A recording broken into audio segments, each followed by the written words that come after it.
আজি বহুত ভাল লাগিছে।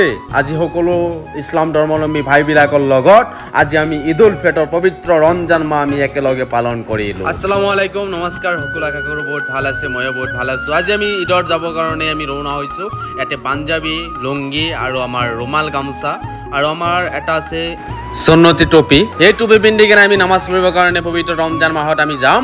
সকলো ভাই বেদাৰ সকলো আহিব, মানে আমাৰ যিটো লেফাজ, আমাৰ ইছলাম ধৰ্মাৱলম্বী যিটো লেফাজ সকলোৱে পিন্ধি কিনে আহিব। বহুত ভাল লাগিব। আপোনালোকে চাই থাকক সৰু এটা মিনি ব্লগ। এই ৰমজান মাহত ডাঙৰ হওক, সৰু হওক, দুখীয়া হওক, ধনী হওক, সকলোৱে কিন্তু একেলগত আমি নামাজ পঢ়িম। কোনো হিংসা ভাৱ আমাৰ মাজত নাই।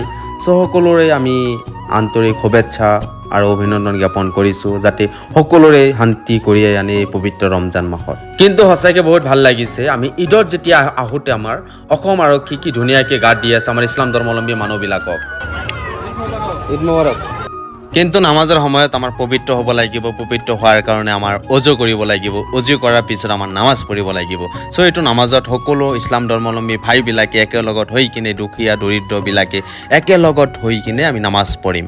এই নামাজৰ আমি আল্লাহৰ ওচৰত প্ৰাৰ্থনা কৰিম যাতে সকলো ধৰ্মাৱলম্বীৰ মানুহ যাতে শান্তিৰে থাকিব পাৰে বা শান্তিৰে জীয়াই থাকিব পাৰি, অসমত ভাতৃত্ববোধ যাতে কঢ়িয়াই আনে, তাৰে আমি কামনা কৰিলোঁ। ভিডিঅ'টো যদি ভাল লাগে সকলোৱে শ্বেয়াৰ কৰি দিব, যাতে আমাৰ এই পবিত্ৰ ঈদৰ মাজত ঈদৰ শুভেচ্ছা জ্ঞাপন কৰিলোঁ সকলো অসমবাসী ৰাইজলৈ।